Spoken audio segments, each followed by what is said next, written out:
Welcome to കാറക്സ്. ഇപ്പം നമുക്ക് നമ്മുടെ വണ്ടിയിലേക്ക് പോകാം. ഇത് നമ്മുടെ 2020 മോഡൽ സ്കുഡാണ്. അപ്പോൾ ഞാൻ ആദ്യം വിചാരിച്ച് നമ്മുടെ വണ്ടിയിൽ തന്നെ സ്റ്റാർട്ട് ചെയ്യാം, കാരണം നമ്മളൊരു ഫസ്റ്റ് വീഡിയോ ആണല്ലോ ചെയ്യുന്നത്. അപ്പോൾ നിങ്ങളുടെ എല്ലാം സപ്പോർട്ട് വേണം, എങ്കിലേ എനിക്ക് വീണ്ടും പുതിയ ഓരോരോ വണ്ടികളോട്ട് വരാൻ പറ്റത്തുള്ളൂ. അപ്പോൾ നിങ്ങളെല്ലാവരും നമ്മുടെ ചാനൽ സബ്സ്ക്രൈബ് ചെയ്യണം. പിന്നെ എന്തെങ്കിലുമൊക്കെ തെറ്റുകുറ്റങ്ങളൊക്കെ കാണും, നമ്മൾ പുതിയതായിട്ട് സ്റ്റാർട്ട് ചെയ്തതുകൊണ്ട് ആദ്യമായിട്ടൊക്കെ ഇത് പറയുന്നത് കൊണ്ടൊക്കെ ഉള്ള എന്തെങ്കിലും തെറ്റുകുറ്റങ്ങളൊക്കെ ഉണ്ടെങ്കിൽ നിങ്ങളത് സജഷൻസൊക്കെ ആയിട്ട് നമ്മളെ കമൻറ്റിൽ അറിയിക്കുക. അപ്പോൾ നമുക്ക് വീഡിയോയിലേക്ക് പോകാം. ഓക്കെ. നമ്മുടെ വണ്ടി വന്നിട്ട് സംസ്കാർ ബ്ലൂ എന്ന് പറയുന്ന കളറാണ് ഇത് വരുന്നത്. പിന്നെ കിഡിൻ്റെ എൻജിൻ സ്പെക്ക് കാര്യങ്ങളിലേക്ക് പോവുകയാണെങ്കിൽ നമുക്ക് 1 ലിറ്റർ എഞ്ചിനാണ് ഈ വണ്ടിയിൽ വരുന്നത്. പിന്നെ 68 PS പവറുമാണ് ഈ വണ്ടി പ്രൊഡ്യൂസ് ചെയ്യുന്നത്. പിന്നെ വണ്ടിയുടെ ഡിസൈൻ എന്ന് പറയുമ്പോൾ നമുക്ക് ഫ്രണ്ട് വ്യൂ നോക്കുമ്പോഴത്തേക്കിനും ഇങ്ങനൊരു ഇവിടെ ഒരു DRL നമുക്ക് വരുന്നത്. ഞാൻ നമ്മുടെ വീഡിയോയിൽ കാണിക്കാം. ഈ DRL വരുന്ന ഇതിനകത്ത് തന്നെയാണ് നമുക്ക് ഇൻഡിക്കേറ്റേഴ്സും വരുന്നത്. ഇൻഡിക്കേറ്റേഴ്സ് നോർമൽ ഹാലജൻ ലൈറ്റ്സ് ആണ്. പിന്നെ ഇവിടെയാണ് ഹെഡ് ലാമ്പ് വരുന്നത്. ഹെഡ് ലാമ്പിൽ ഹാലജൻ ഹെഡ് ലാമ്പ്സ് ആണ് വരുന്നത്. നല്ല പവർഫുൾ ഹെഡ് ലാമ്പ്സ് തന്നെയാണ്. പിന്നെ മൊത്തത്തിൽ ഓവറോൾ ഒരു ഡിസൈൻ എന്ന് പറയുന്നത് ഇതിനൊരു കുറച്ച് നല്ല പവർ ബൈക്ക് ചെയ്ത് നിൽക്കുന്ന ഒരു ഡിസൈൻ എലമെൻറ്റ്സ് ഒക്കെയാണ് ഈ വണ്ടിക്ക് വന്നിരിക്കുന്നത്. പിന്നെ ഈ സിംഗിൾ വൈപ്പറാണ് വണ്ടിക്ക് വരുന്നത്. പിന്നെ ഇത്രയും ഒരു ആൻറ്റിന വരുന്നുണ്ട്. അത് ഇച്ചിരി ലെങ്ത് കൂടുതലായിട്ടാണ്, ആ രീതിയിലാണ് അതിൻ്റെ ഒരു ഡിസൈൻ വന്നേക്കുന്നത്. പക്ഷേ നമുക്ക് ബുദ്ധിമുട്ടൊന്നുമില്ല, ഇതിങ്ങനെ അഡ്ജസ്റ്റ് ചെയ്ത് നമുക്ക് താത്ത് വെക്കുകയൊക്കെ ചെയ്യാം. അങ്ങനെ ചെയ്യാവുന്ന രീതിയിലാണ് അത് കൊടുത്തേക്കുന്നത്. പിന്നെ സൈഡ് മിററൊക്കെ വരുമ്പോഴത്തേക്കിനും ബോഡി കളേർഡ് അല്ല, ഇങ്ങനെ ഒരു ഗ്രേ കളറാണ്. പക്ഷേ അത് നമുക്കിതിന് മാച്ച് ചെയ്യുന്ന രീതിയിലാണ് അത് പ്രൊവൈഡ് ചെയ്തേക്കുന്നത്. പിന്നെ ബി പില്ലർ വരുമ്പോൾ നമുക്ക് ബ്ലാക്ക് ആൻഡ് ചെയ്ത് തന്നെ കമ്പനി ഫിറ്റ് ചെയ്ത് വരുന്നുണ്ട്. ഫിറ്റ് ചെയ്തെന്നല്ല, ആ ഒരു കമ്പനി അങ്ങനെ തന്നെ അറ്റാച്ച് ചെയ്ത് വരുന്നുണ്ട്. ചില വണ്ടികൾക്ക് നമുക്ക് ബി പില്ലർ ചിലപ്പോൾ ബോഡി കളേഴ്സ് ആയിരിക്കും. പിന്നെ ഇത് നമ്മൾ റൂഫ് റെയിൽ വന്നിട്ട് നമ്മൾ എക്സ്ട്രാ ചെയ്തതാണ്, വണ്ടിയിൽ വരുന്നില്ല. റെയിൻ ഗാർഡും പിന്നെ ഈ ഒരു ഡോർ ഗാർഡ്, ഇത്തരം കാര്യങ്ങൾ നമ്മൾ എക്സ്ട്രാ ചെയ്തതാണ്, വണ്ടിയിൽ വരുന്നില്ല. ഒരു നോർമൽ കീ ആണ്. അതിനകത്ത് തന്നെ നമുക്ക് റിമോട്ട് ടൈപ്പാണ്, അൺലോക്കും ലോക്കും ചെയ്യാവുന്ന ടൈപ്പ്, അത്രയേ ഉള്ളൂ കീ. നമ്മുടെ വണ്ടിയിൽ വരുന്നത് 4 വീൽസും വരുന്നത് 14 ഇഞ്ച് ടയേഴ്സാണ് വരുന്നത്. നമുക്ക് അലോയ് വീൽസ് അല്ല വണ്ടിയിൽ. ഇത് ടോപ്പ് ആൻഡ് മോഡലാണ്, നമ്മുടെ RXT എന്ന് പറയുന്ന വേരിയൻ്റാണ്. ഇതിൽ വരുമ്പോൾ നമുക്ക് അലോയ് വീൽസ് വരുന്നില്ല, നോർമൽ വീൽസാണ് വരുന്നത്. അത്രയും കാര്യങ്ങളാണുള്ളത്. അപ്പോൾ ഇനി നമുക്ക് ബാക്ക് സൈഡിലേക്ക് പോകാം. ഇതാണ് നമ്മുടെ റിയർ ഡിസൈൻ വണ്ടിയുടെ വരുന്ന ഓവറോൾ. ഇതിങ്ങനെ ഈ ഒരു ഡിസൈൻ എലമെൻ്റാണ്, ഇത് സ്പോയിലറൊന്നുമല്ല, നോർമൽ ആ ഒരു ഡിസൈൻ അങ്ങനെ തന്നെ കീപ്പ് ചെയ്തേക്കുന്നുണ്ട്. പിന്നെ ബാക്കിൽ വരുമ്പോൾ നമുക്ക് റിയർ വൈപ്പർ വരുന്നില്ല. പിന്നെ നമുക്ക് ടോപ്പ് ആൻഡ് മോഡലായതുകൊണ്ട് നമുക്കിതിലൊരു ക്യാമറ ഇൻബിൽറ്റ് വണ്ടിയിൽ തന്നെ വരുന്നുണ്ട്. അത് പക്ഷേ അവർ ചെയ്തേക്കുന്ന നല്ലൊരു ഡിസൈൻ എലമെൻ്റ് നല്ല രീതിയിലാണ് ചെയ്തേക്കുന്നത്. നമ്മുടെ ആ ലോഗോയ്ക്കകത്ത് തന്നെയാണ് ഇൻകോർപ്പറേറ്റ് ചെയ്തേക്കുന്നത്. പിന്നെ സെൻസേഴ്സ് വരുന്നുണ്ട്, ക്യാമറ വിത്ത് സെൻസേഴ്സാണ്. ECR എന്ന് പറയുന്നത് നമ്മുടെ ഓട്ടോമാറ്റിക് ആയതുകൊണ്ട് AMT ട്രാൻസ്മിഷനാണ് വണ്ടി. അതിൻ്റെ ഒരു ബാഡ്ജിങ് ആണ് അവരത് കൊടുത്തേക്കുന്നത്. പിന്നെ ഈ ടെയിൽ ലാമ്പിൻ്റെ കാര്യം പറയുകയാണെങ്കിൽ നമുക്കിത് LED ടെയിൽ ലാമ്പാണ് ബ്രേക്ക് ലൈറ്റ് വരുന്നത്. ഈ ഇൻഡിക്കേറ്റേഴ്സും റിവേഴ്സ് ലാമ്പും ഒക്കെ നോർമൽ ബൾബ്സിലാണ് വരുന്നത്. അത് ബ്രേക്ക് ലൈറ്റും ഈ പാർക്ക് ലൈറ്റ് എന്ന് പറയുന്നത് അത് ഒരു സ്ട്രിപ്പ് പോലെ ഒരു LED ലാമ്പാണ് വരുന്നത്. പിന്നെ ഇവിടെ ഒരു റിഫ്ലക്റ്റേഴ്സ് വരുന്നുണ്ട് 2 സൈഡിൽ. ഇത്രയും കാര്യങ്ങളാണ് നമുക്ക് ബാക്ക് ഡിസൈനിനെ പറ്റി പറയാം. പിന്നെ ഓവറോൾ എക്സ്റ്റീരിയർ ഡിസൈൻ ഇത്രയും കാര്യങ്ങളാണ്. ഇനി നമുക്ക് ഇൻറ്റീരിയറിലേക്ക് പോകാം. നമ്മുടെ ഇൻറ്റീരിയർ എന്ന് പറയുന്നത് ഇതാണ്. നമുക്ക് വേണ്ട സീറ്റ് വന്നിട്ട് ഈ ഒരു ബ്ലാക്കും റെഡും കളറിലാണ് വരുന്നത്. ഡ്യുവൽ ടോൺ ആണ് നമ്മൾ കണ്ടിട്ട്, ഈ ബ്ലാക്കും റെഡും കളറിലാണ് സീറ്റ് ഒക്കെ വരുന്നത്. സീറ്റ്സ് നല്ല കംഫോർട്ടബിൾ സീറ്റാണ്. പിന്നെ ഒരു ഇതെന്ന് പറയുന്നത് നമ്മൾ മറ്റുള്ള കാഴ്ചയിൽ നമുക്ക് ഈ ഹെഡ് റെസ്റ്റ് നമുക്ക് അഡ്ജസ്റ്റബിൾ ആയിരിക്കും. പക്ഷേ ഇതിൽ വന്നിട്ട് നമുക്ക് അഡ്ജസ്റ്റബിൾ അല്ല ഇതിൻ്റെ ഹെഡ് റെസ്റ്റ്. പക്ഷേ ഈ രീതിയിലാണെങ്കിലും നമുക്കതൊരു കംഫോർട്ടിന് ഒരു കുറവൊന്നും വരുന്നില്ല. അത്യാവശ്യം നല്ല കംഫോർട്ടബിൾ ആയിട്ട് തന്നെയാണ് നമുക്കത് ഫീൽ ചെയ്യുന്നത്. പിന്നെ ഇതിന് വരുമ്പോഴത്തേക്ക് ഇൻറ്റീരിയറിലേക്ക് വേറെ മറ്റു കാര്യങ്ങളിലേക്ക് വരുമ്പോഴെന്ന് വെച്ചാൽ നമുക്കൊരു 8 ഇഞ്ച് ടച്ച് സ്ക്രീൻ ഈ വണ്ടിയിൽ വരുന്നുണ്ട്. ഇതിൽ വന്നിട്ട് നമുക്ക് ആപ്പിൾ കാർപ്ലേ, ആൻഡ്രോയിഡ് ഓട്ടോ അങ്ങനെയുള്ള കാര്യങ്ങളെല്ലാം ഫീച്ചേഴ്സ് ഇതിനകത്ത് ആഡ് ചെയ്ത് വരുന്നുണ്ട്. പിന്നെ നമുക്ക് വന്നിട്ട് ഈ ഇവിടെ 12 വോട്ട് ചാർജിങ് പോർട്ട് വരുന്നുണ്ട്. USB ഓക്സ് കാര്യങ്ങളെല്ലാം വരുന്നുണ്ട്. പിന്നെ ഇവിടെ ഒരു സ്റ്റോറേജ് സ്പേസ് ഉണ്ട് 2 രീതിയിൽ. ഇത് പിന്നെ ഈ വണ്ടിയുടെ ട്രാൻസ്മിഷൻ എന്ന് പറയുന്നത് ഈ രീതിയിലാണ്, റിവേഴ്സ്, ന്യൂട്രൽ, ഡ്രൈവ്. ഒരു റൊട്ടേറ്ററി നോബിലാണ് അവർ ചെയ്യുന്നത്. പണ്ട് ഇറങ്ങിയ ടൈമിൽ അതൊരു വലിയൊരു സംഭവമായിരുന്നു. അന്ന് ഈ ഒരു റൊട്ടേറ്ററി നോബ് അന്ന് ആ സെഗ്മെൻറ്റിൽ നമുക്ക് ഈ ഒരു സെഗ്മെൻറ്റിൽ തന്നെ അല്ല, അന്ന് വലിയ വണ്ടികളിലൊക്കെ മാത്രമായിരുന്നു ഈ റൊട്ടേറ്ററി നോബിൽ ഇങ്ങനെ ഒരു അഡ്ജസ്റ്റ്മെൻ്റ് ഒക്കെ നമ്മൾ കണ്ടിട്ടുള്ളായിരുന്നു അന്ന്. പക്ഷേ ഈ ക്വിഡ് ഇറങ്ങിയ സമയത്ത് അവരൊരു ഫസ്റ്റ് ഇൻ ക്ലാസ് എന്ന് പറഞ്ഞുകൊണ്ട് ആ സെഗ്മെൻറ്റിൽ കൊണ്ടുവന്ന ഒരു രീതിയായിരുന്നു ഇത്. പിന്നെ നമ്മുടെ ഇൻസ്ട്രുമെന്റ് ക്ലസ്റ്റർ ആണ്. ഇൻസ്ട്രുമെന്റ് ക്ലസ്റ്റർ വന്നിട്ട് അത്യാവശ്യം നല്ല ഒരു സ്പോർട്ടി രീതിയിലാണ് അവർ ചെയ്തേക്കുന്നത്. കാരണം നമുക്കിതിനകത്ത് ഡിസ്റ്റൻസ് ടു എം ടി അറിയാം, അങ്ങനെയുള്ള എല്ലാ ഫീച്ചേഴ്സ് നമുക്കിതിൽ ഇപ്പോഴത്തെ വണ്ടികളുടെ എല്ലാ ഫീച്ചേഴ്സും ഈ വണ്ടിയിൽ വരുന്നുണ്ട്.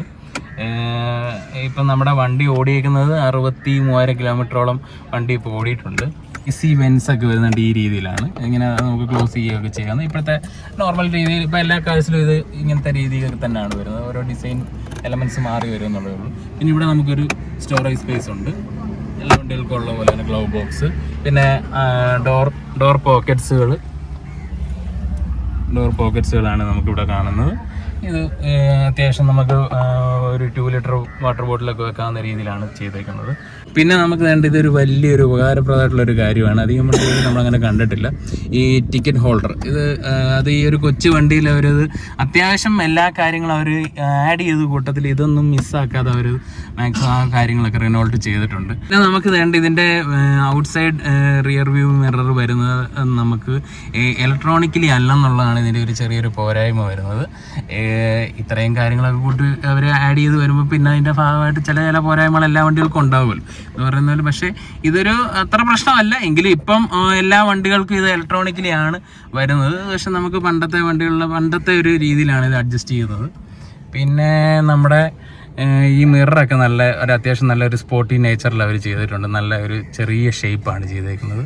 ഇത്രയും കാര്യങ്ങളൊക്കെയാണ്. പിന്നെ ഈ സിംഗിൾ വൈപ്പർ ആണെങ്കിലും നമുക്കിത് അത്ര ബുദ്ധിമുട്ടൊന്നും വരാറില്ല.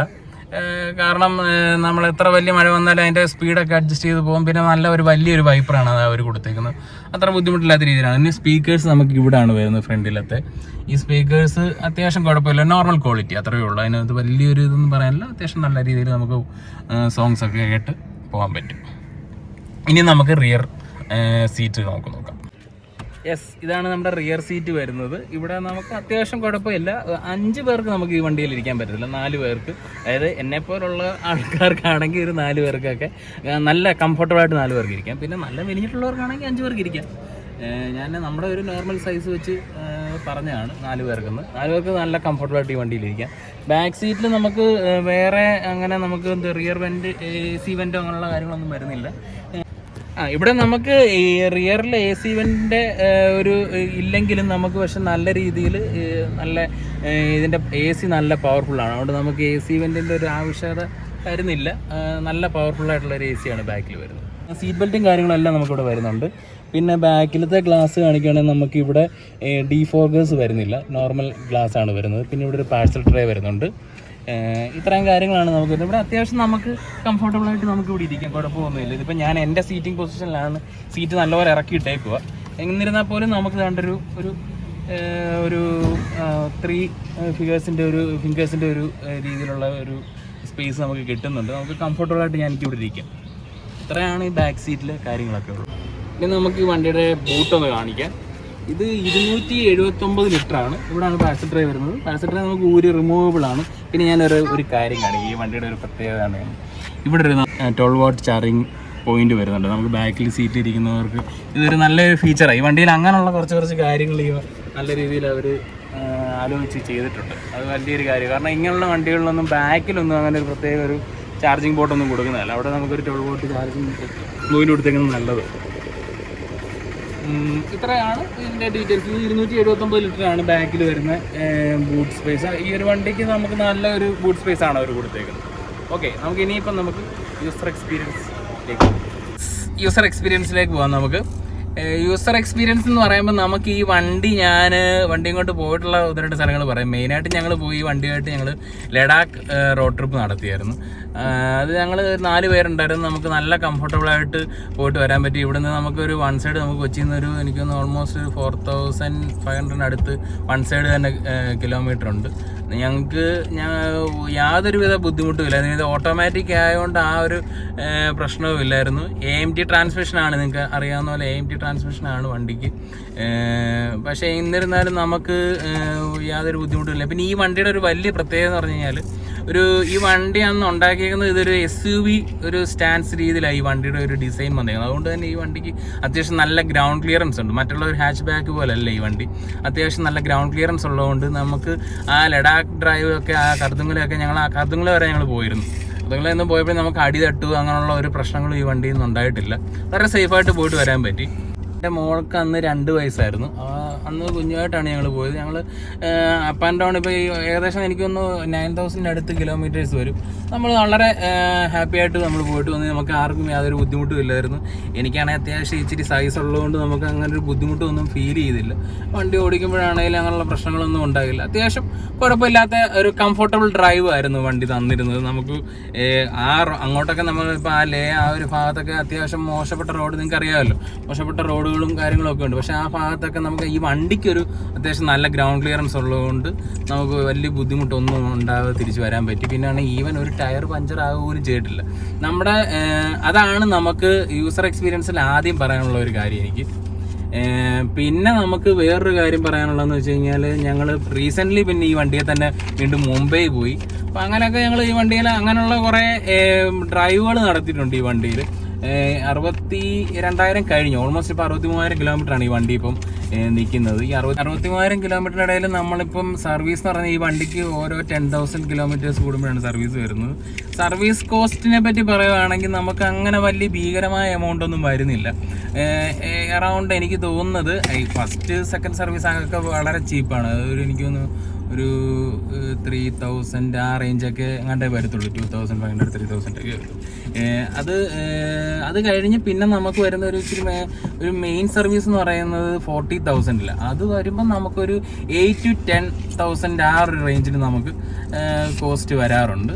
പക്ഷേ വലിയൊരു കൂടുതലായിട്ട് എനിക്ക് തോന്നുന്നില്ല. ഈവൻ 10,000 സർവീസ് ആയതുകൊണ്ട് അത്രയാണ് അതിൻ്റെ ഒരു സർവീസിൻ്റെ ഒരു കാര്യങ്ങൾ പറയുന്നത്. പിന്നെ നമുക്ക് വണ്ടി ഇതുവരും യാതൊരുവിധ കംപ്ലയിൻസ് ഒന്നും കാണിച്ചിട്ടില്ല. കറക്റ്റ് പീരിയോഡിക്കായിട്ട് സർവീസൊക്കെ ചെയ്യുന്നതുകൊണ്ടും മാത്രമല്ല, കറക്റ്റ് വണ്ടിയുടെ ഭാഗത്തുനിന്ന് നമുക്കൊരു നല്ല ബിൽഡ് ക്വാളിറ്റിയാണ്. ഓവറോൾ വണ്ടിയെ പറ്റി പറയാൻ എനിക്ക് ഒരു കാര്യം പറയാൻ, നമുക്കിപ്പോൾ ഈ ഡാഷ്ബോർഡൊക്കെ നമ്മൾ കാണിച്ച സമയത്താണെങ്കിലും നമുക്കൊരു നല്ല ബിൽഡ് ക്വാളിറ്റിയാണ്. നമുക്ക് അന്ന് വണ്ടിക്കായെന്ന് പറഞ്ഞ ഒരു 6 lakhs ആയിട്ടുള്ളത്. ബേസ് വേരിയൻ്റ് അല്ലെങ്കിൽ അതിൻ്റെ മിഡ് വേരിയൻ്റ് ഒക്കെ ആണെങ്കിൽ നമുക്ക് എത്ര എമൗണ്ട് ആവും? അന്ന് നമുക്ക് ഏകദേശം ഈ ഒരു 6 lakhs അടുത്ത് ആയിട്ടുണ്ടായിരുന്നു. കുറച്ച് ഓഫേഴ്സും കാര്യങ്ങളൊക്കെ അന്ന് റണ്ണിങ് ഉണ്ടായിരുന്നു. ഇപ്പോഴും എനിക്ക് തോന്നുന്നു അങ്ങനത്തെ ഒരു പ്രൈസിങ്ങിലൊക്കെ വരുന്നുള്ളൂ. പിന്നെ ഇതിൻ്റെ വേറെ സർവീസിൻ്റെ ഭാഗത്ത് അങ്ങനെയുള്ള പ്രശ്നങ്ങളൊന്നും കാര്യങ്ങളും നമുക്ക് ഇതുവരെ നേരിട്ടിട്ടില്ല. പിന്നെ വേറൊരു വലിയൊരു ഗുണമെന്ന് വെച്ച് കഴിഞ്ഞാൽ റെനോൾട്ടിലെ സർവീസ് നല്ല സർവീസാണ്. കാരണം നമ്മൾ എന്തെങ്കിലും ഒരു കാര്യം പറഞ്ഞു കഴിഞ്ഞാൽ അവരെല്ലാം, നമുക്കൊന്നും അങ്ങനെ പറയേണ്ട വന്നിട്ടില്ല. ചില കാര്യങ്ങൾ എനിക്ക് ഒരു തവണ ആണെങ്കിൽ വണ്ടിയുടെ റൈറ്റ് സൈഡിലെ ഹെഡ് ലാമ്പ് ബൾബ് ഫ്യൂസ് ആയിട്ടുണ്ടായിരുന്നു. ബൾബ് ഫ്യൂസ് ആയതാണെന്ന് നമുക്ക് ബൾബ് റൈറ്റ് സൈഡ് കത്തുന്നില്ലായിരുന്നു. അപ്പോൾ ഞാനത് പറഞ്ഞ് സർവീസിന് ചെന്നപ്പം ഞാനത് പറഞ്ഞപ്പോൾ അവരത് സാർ അത് നോക്കട്ടെ എന്ന് പറഞ്ഞ് ചെക്ക് ചെയ്ത് കഴിഞ്ഞപ്പോൾ അവർക്ക് അതിലെന്തോ മിസ്റ്റേക്ക് ഉണ്ടായിട്ടായിരിക്കണം അവർ ആ യൂണിറ്റ് തന്നെ നമുക്ക് മാറ്റി പുതിയത് വെച്ച് തന്നു. അതിപ്പോൾ എന്ത് മിസ്റ്റേക്കോ അതിൻ്റെ ചിലപ്പോൾ ബൾബിൻ്റെ മാത്രമായിരുന്നു കാണത്തില്ലായിരിക്കും, അതുകൊണ്ടായിരിക്കും. പക്ഷെ നമ്മളോട് പോലും പറയാതെ അവരെ റീപ്ലേസ് ചെയ്തു. അങ്ങനെയുള്ള ഒരു നല്ല ഒരു ഫീഡ്ബാക്കാണ് എനിക്ക് സർവീസിൻ്റെ ഭാഗത്തുനിന്ന് നമ്മുടെ റെനോൾട്ടിൻ്റെ റെനോൾട്ട് ക്വിഡിൻ്റെ കാര്യം പറയാനുള്ളത്. പിന്നെ നമുക്ക് വേറെ കാര്യങ്ങൾ നെഗറ്റീവ് സൈഡ് എന്ന് പറയാൻ, നെഗറ്റീവ് എന്നല്ല, ഈ വണ്ടിയുടെ ചില കാര്യങ്ങൾ വേണമെന്ന് നമുക്ക് തോന്നുന്ന കുറച്ച് കാര്യങ്ങൾ എന്ന് പറഞ്ഞു കഴിഞ്ഞാൽ, ഈ വണ്ടിക്ക് ഓട്ടോമാറ്റിക് ആണല്ലോ. അപ്പോൾ അതുകൊണ്ട് പക്ഷേ ഇതിന് ഹിൽ ഹോൾഡ് വരുന്നില്ല. അത് പക്ഷേ നമുക്ക് ഹിൽ ഹോൾഡ് വരാത്തതുകൊണ്ട് നമുക്ക് ഹാൻഡ് ബ്രേക്ക് ഇട്ടിട്ട് വേണം നമുക്ക് എടുക്കാൻ. മറ്റുള്ള വണ്ടികൾക്ക് പറയുമ്പോൾ നമുക്ക് ഓട്ടോമാറ്റിക് എന്ന് പറയുമ്പോൾ ഈ ഹിൽ ഹോൾഡ് ഉണ്ടാവും. അപ്പോൾ അതുകൊണ്ട് നമുക്ക് ഈ ബാക്കിലോട്ട് വണ്ടി പോവാതെ ഇരിക്കും. അപ്പം അതൊരു ചെറിയൊരു ഡ്രോബാക്ക് ആയിട്ട് എനിക്ക് തോന്നിയിട്ടുണ്ട്. അതുണ്ടായിരുന്നെങ്കിൽ കുറച്ചുകൂടെ നല്ലതാണ് എന്ന് തോന്നിയിട്ടുണ്ട്. എനിക്ക് തോന്നി ഇപ്പോഴത്തെ പുതിയ ക്വിഡിന് ഹിൽ ഹോൾഡൊക്കെ വന്നു തുടങ്ങിയിട്ടുണ്ടെന്നാണ് എനിക്ക് അറിയാൻ കഴിഞ്ഞത്. പിന്നുള്ള ഒരു ഡ്രോബാക്ക് ഞാൻ പറഞ്ഞില്ല, മിറർ ഇലക്ട്രിക്കലി ആയിരുന്നെങ്കിൽ ഇച്ചിരി നല്ലതായിരുന്നു. പിന്നെ മറ്റേ ഈ AMG ട്രാൻസ്മിഷൻ ആയതുകൊണ്ട് ഇതിൽ ഡ്രൈവ്, ന്യൂട്രൽ, റിവേഴ്സ് ഇത്ര മോഡേ ഉള്ളൂ. ഈ ഡ്രൈവിൽ ഇട്ട് കഴിഞ്ഞാൽ പിന്നെ നമുക്കൊന്നും ചെയ്യേണ്ട കാര്യമില്ല, അത് വേറൊരു കാര്യം.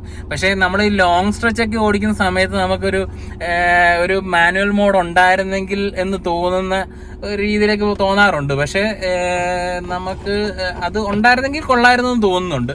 പക്ഷെ അത് ഈ വണ്ടിക്ക് അത് വന്നിട്ടില്ല, അതാണ് ഒരു ഇത്. പക്ഷെ അത് പിന്നെ ഈ റൊട്ടേറ്ററി നോബ് വരുന്നോണ്ടായിരിക്കാം അത് വന്നിട്ടില്ല.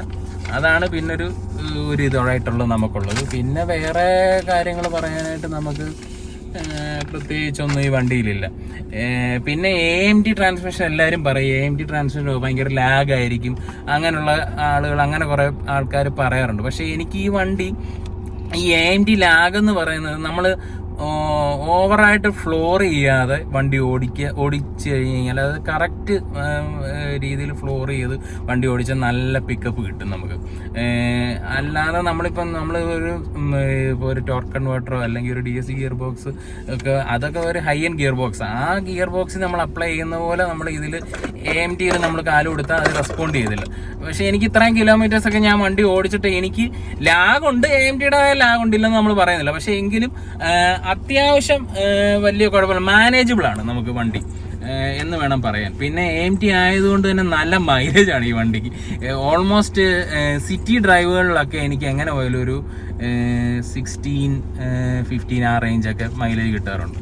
ഹൈവേ ഡ്രൈവിൽ എനിക്ക് എങ്ങനെ നോക്കിയാലും എനിക്കൊരു 22 മിനിമം മൈലേജാണ്. 22 ആണ്, 24 വരാറുണ്ട്. അങ്ങനെയൊക്കെ രീതിയിൽ മൈലേജ് വന്നിട്ടുണ്ട്. എനിക്ക് നല്ല മൈലേജുകൾ എനിക്ക് കിട്ടിയിട്ടുണ്ട്. മൈലേജിൻ്റെ കാര്യത്തിൽ നമുക്ക് ഒരു പ്രശ്നമില്ല, ഈ വണ്ടി നല്ലതാണ്. പിന്നെ ഈ ഞാൻ പറഞ്ഞല്ലോ മെയിൻ്റെനൻസ് കാര്യങ്ങളിലൊന്നും പ്രശ്നങ്ങളില്ല. ഇത്രയാണ് എനിക്ക് യൂസർ എക്സ്പീരിയൻസ് എന്നുള്ള രീതിയിൽ പറയാനുള്ളത്. നല്ലൊരു ചൂസാണ്, കിഡ് നോക്കുന്നവർക്ക് നല്ലൊരു വണ്ടിയാണ്. പിന്നെ ലേഡീസിനാണെങ്കിലും ചില ലേഡീസൊക്കെ പറയാറുണ്ട് നമുക്ക് ഇച്ചിരി ക്യൂട്ടായിട്ടുള്ള വണ്ടി വേണമെന്ന് പറയുന്നത്. അപ്പോൾ അങ്ങനെയുള്ളവർക്കൊക്കെ പറ്റിയൊരു വണ്ടിയാണിത്. പിന്നെ അല്ലാത്തവർക്ക് ഇപ്പോൾ ഒരു സെക്കൻഡറി കാറായിട്ടൊക്കെ നോക്കുന്നവർക്കും, സെക്കൻഡറി കാറല്ല, ഞാനിതിപ്പം എൻ്റെ വേറൊരു വണ്ടി കൂടെ ഉണ്ട് എനിക്ക്. പക്ഷേ അപ്പോൾ ഇന്നിരുന്നപ്പോൾ ഇപ്പോൾ ആ വണ്ടി സർവീസിൻ്റെ ഭാഗമായിട്ട് വണ്ടി കിടക്കുക. അപ്പോൾ ഇതാണിപ്പോൾ മെയിനായിട്ട് ഉപയോഗിക്കുന്നത്. ഇപ്പം ലഡാക്ക് വരെ പോയത് നമ്മൾ സെക്കൻഡറി കാർ ആയിട്ടല്ലല്ലോ, നമ്മളല്ലാതല്ലേ, അല്ലാതെ തന്നെ യൂസ് ചെയ്യുന്നവർക്ക് ഒരു പറ്റിയ വണ്ടിയാണ്. കാരണം ഈ ഒരു എമൗണ്ടിന് നമുക്ക് ഇത്രയും ഫീച്ചേഴ്സ് ഈ വണ്ടി തരുന്നുണ്ട്. ഇൻറ്റീരിയറിൽ നമുക്കൊരു നല്ലൊരു ഡിസ്പ്ലേ വരുന്നുണ്ട്, ഇങ്ങനെയുള്ള കാര്യങ്ങളെല്ലാം നമുക്ക് വരുന്നുണ്ട്, ഓട്ടോമാറ്റിക്കാണ്. അപ്പം അങ്ങനെ ഓവറോൾ നോക്കുമ്പോൾ നമുക്ക് ഈ വണ്ടി എന്തുകൊണ്ടും ഒരു വർത്താണെന്നാണ് എനിക്ക് തോന്നിയിട്ടുള്ളത്. ഇത്രയാണ് എൻ്റെ യൂസർ എക്സ്പീരിയൻസ് വീഡിയോ. നിങ്ങൾ ഇത് ഇഷ്ടപ്പെട്ടിട്ടുണ്ടെങ്കിൽ ലൈക്ക് ചെയ്യുക, സബ്സ്ക്രൈബ് ചെയ്യുക. നിങ്ങൾ എല്ലാവരും സബ്സ്ക്രൈബ് ചെയ്യണം. കാരണം കൂടുതൽ വീഡിയോസ് എനിക്ക് ചെയ്യണമെന്നുണ്ടെങ്കിൽ നിങ്ങളുടെയൊക്കെ സപ്പോർട്ട് ഉറപ്പായിട്ടും വേണം. പിന്നെ ഇതിനകത്ത് എൻ്റെ എന്തെങ്കിലുമൊക്കെ തെറ്റുകളും ഒക്കെ ഉണ്ടാവും. ആ തെറ്റുകൾ നിങ്ങൾ കമൻറ്റിലൂടെ അറിയിക്കുക. എല്ലാവരും സപ്പോർട്ട് ചെയ്യുക, സബ്സ്ക്രൈബ് ചെയ്യുക. Okay, thank you.